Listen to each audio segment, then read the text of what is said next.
when I was growing up, I spent a lot of time in a makerspace. But we didn't call it that. That term didn't exist in the 70s.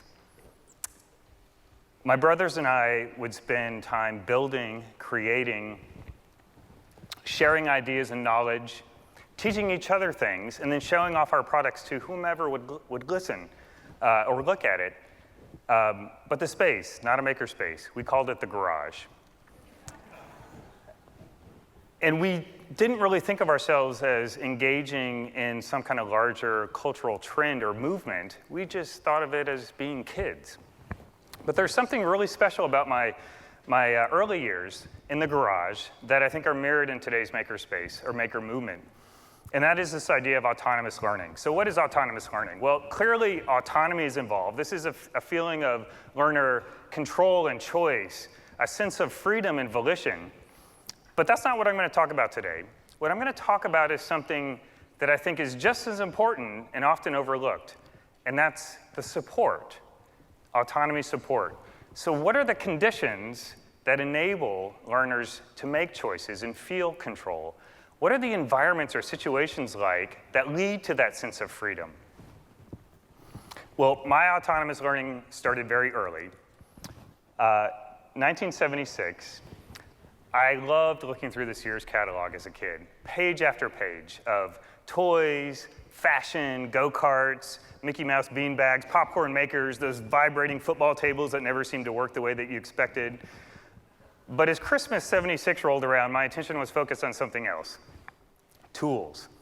I found this page of the catalog that had a product that I think it was called the Little Craftsman or something like that.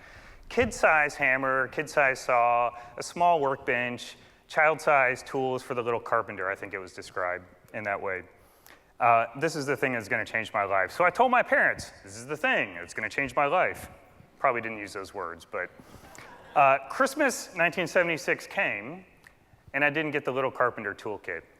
What I got was a set of real tools. Somehow, my parents found the time and the resources to go to a lumber yard, buy some hardwood, put together a solid bench with a metal vise, a pegboard, and instead of the child-sized tools, I got a real hammer, and I got a real saw, and I got a real pair of pliers and real screwdrivers, and I got a real level, and my favorite tool of all, I got one of these folding rulers, which I thought didn't exist anymore, but it turns out you can buy them on Amazon for about 10 bucks. Think about the messaging here. My parents were essentially saying,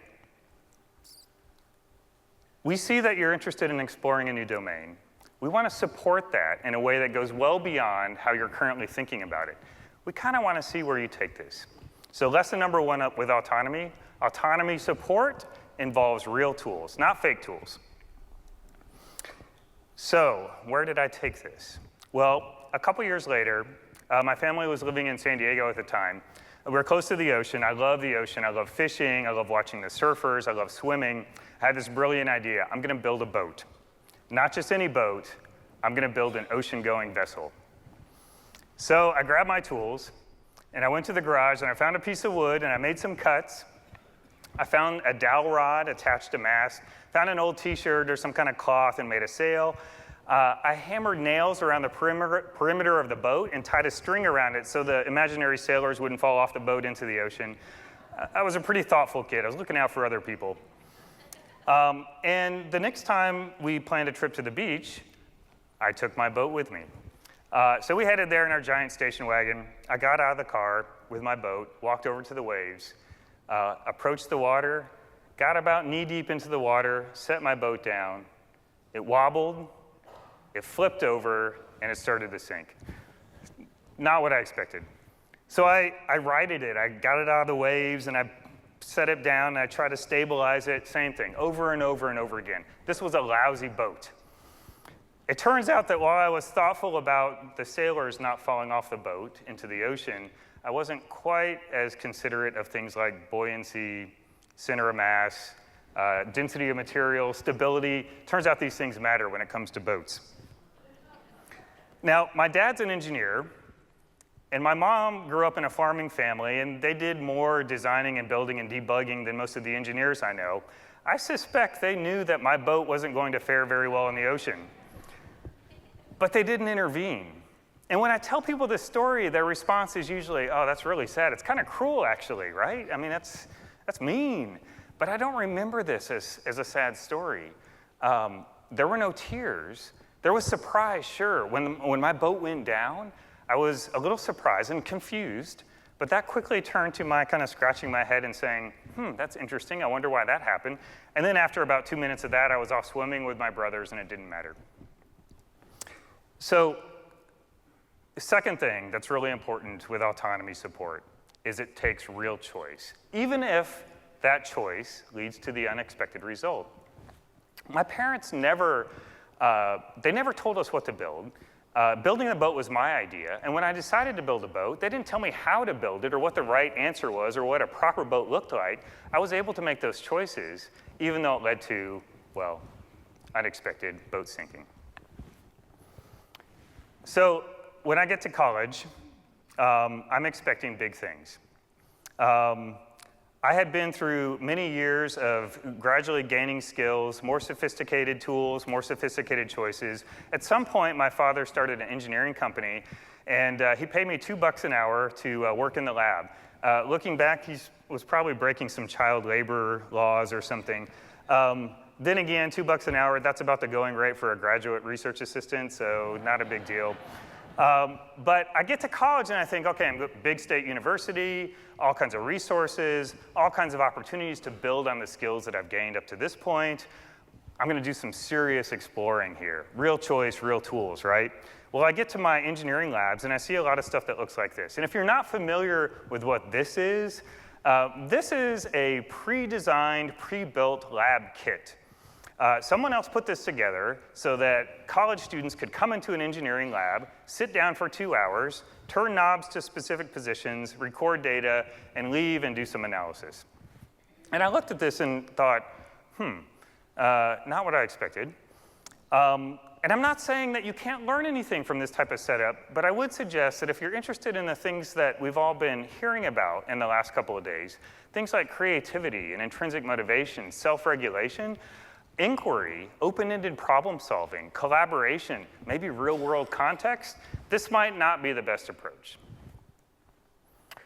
So how does this happen? We all recognize that when we're talking about kids, that things like creativity and open-endedness and ambiguity and all this is important, right? Kids should be able to color outside the lines. Kids should be able to draw or craft things from their imagination. Kids should be able to learn by failure, all that stuff. But somehow between kindergarten and college, we remove every ounce of choice from our learning. And if you think about how college courses get planned, if a prof is asked to create a new course, who sets the goals? Well, the professor sits down and says the goals for this class are X, Y, and Z. Who establishes what the content is going to be for the class? The teacher chooses. Who chooses the strategies, the pedagogical approach, or the process by which learning is going to happen? The teacher chooses. Who tells you what you're going to turn in? The teacher. Who tells you why it's important to learn all this stuff? The teacher. Who's in control of grading? Teacher. Who sets the schedule? The teacher. Who tells you when you're allowed to interact with people and when you're not, and how you should go about doing that? The teacher. Who tells you what resources you're allowed to use and which ones you're not? The teacher. And then finally, who designs the space in which you're learning? The teacher. So you've turned all these possible areas of learner choice and autonomy down to zero. What do you end up with? Well, we all know what this looks like. It looks like the typical college classroom.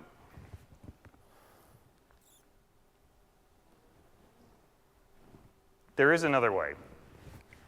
So if we go back to 1969, Carl Rogers in his book Freedom to Learn said that there's an implicit assumption in education that the student cannot be trusted with his own learning. If Carl were here today, I'd say, Carl, listen, man, a lot has changed since '69. This is no longer implicit. We've actually made this an explicit assumption. So what we're looking at here is an extreme lack of trust of learners. We don't trust them to do anything, to make any choices. And I think we need to think very seriously about that. So real trust. Third piece of autonomy support. You need real tools, real choice. You also need real trust. Why is this so hard? Why is building real trust so difficult? Well, here's my take. Tools are addressing a physical need. You're doing something with your hands or your computer or with paper. This is kind of easy to see. It's kind of addressing the psychomotor domain development. Choice, to me, is more of a cognitive thing, involves thinking and reasoning and decision making. This is what teachers are accustomed to thinking about all the time. This is really all that we're focused on, kind of brain development, cognitive development. Trust, to me, involves interactions and some thoughts around how people are going to relate to each other, and it involves emotions, so how people feel. Learners need to feel that the classroom is open to their sharing of their own ideas and their own emotions.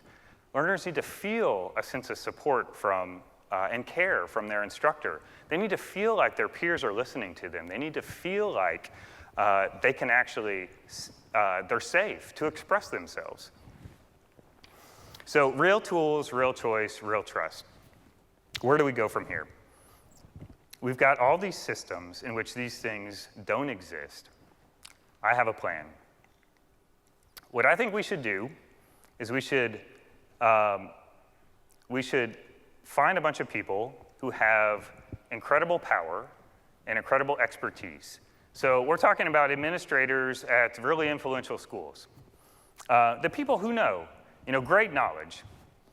And we should get these people to line up their faculty and say, faculty, you're totally incompetent, you're lazy, you're unmotivated, and we're not going to trust you with designing this system. So what we're going to do is we're going to lay out a bunch of policies, and we're going to give you a thick manual, and we're going to change your pay scale and our organizational structure so that we can guarantee that you go from designing stuff like this to designing the right answer, which we think looks more like this or like this. This is an approach that we see sometimes in education, but that doesn't feel like autonomy support to me. So here's another option. Instead of trying to control so tightly this change process, maybe we can apply the same thinking that we apply to students. Maybe we can think about instructors, faculty in the same way. Real tools. Do instructors and teachers and faculty have what they need to be creative in the classroom? Do they have design tools? Do they have good ways of measuring? Do they have analytical tools? Do they have ways to generate new ideas? The faculty I know are creative and capable people. They might not have all the tools they need to say, translate pedagogical theory to pedagogical practice, but there are people out there who know these things and could equip instructors with those tools. So maybe we should ask that question. What about choice? A lot of instructors that I talk to say, you're blaming me for too tightly controlling all this stuff. It's not me making the choice in content. It's not me setting the goals. That's done by the administrators or my department head or the state board or something like that. And you're telling me that I should design a different classroom, but I'm not allowed to do that. So maybe we should start handing over some of those choices to instructors. Scheduling, space, content, pedagogical approaches. Let them choose and see what happens. And then finally, trust. If you start enabling choice and you start providing a different set of tools so that instructors can start creating on their own and imagining a different future, some bad stuff's going to happen. You're going to get some wobbly boats. And if you're anything like me, you're going to have some boats that completely sink. This is a picture from one of my courses. Experimental, project-based, not so great. But those experiences are critical. We have to have the wobbly boats. We got to get those out into the ocean. And we have to watch boats go down because there's a lot that we can learn in designing and deploying and observing and then reflecting on what just happened with that wobbly boat. So I say, let's build a bunch of wobbly boats, get them out there, and see what happens. So you might be asking at this point, what's the big deal with autonomy support? Is it any good? How do we know? Do you have any research data to support it? Well, it turns out that I do. I'm not going to show you any research numbers today, but I will say that we've measured autonomy support in a number of different college classrooms at a number of different institutions. And we find that when we get these sorts of things in place, choice, trust, acceptance, encouragement, dialogue, care, when students feel these things, there are extremely strong positive correlations to a bunch of the stuff that we say we care about. So things like peer learning and active help seeking, this is engaging with others in the learning process. Students, learners finding more value in what they do. Self-efficacy, the sense that you can be successful, intrinsic motivation, creativity, and then very high-level cognitive engagement, like metacognition, thinking about your own thinking process. So we have a lot of data that says that, but to me, the data only goes so far. I also need stories. So another way that I know that this works is I get emails with this sort of thing attached. And the content of this picture isn't that important. If you're curious, you can talk to me afterwards about it. But this type of image is typically coupled to what I call a, hey, John, check this out message.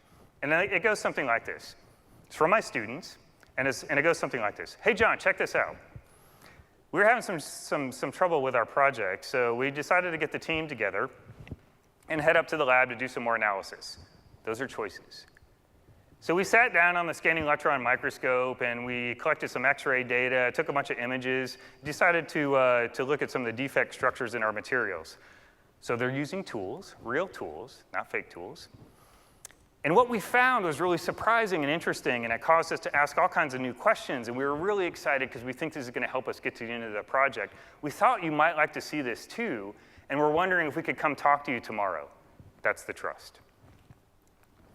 So I'd like to end with a quote from Maslow. Abraham Maslow, many decades ago, said, all the evidence that we have indicates that it's reasonable to assume in practically every human being that there's an active will toward health and an impulse toward growth.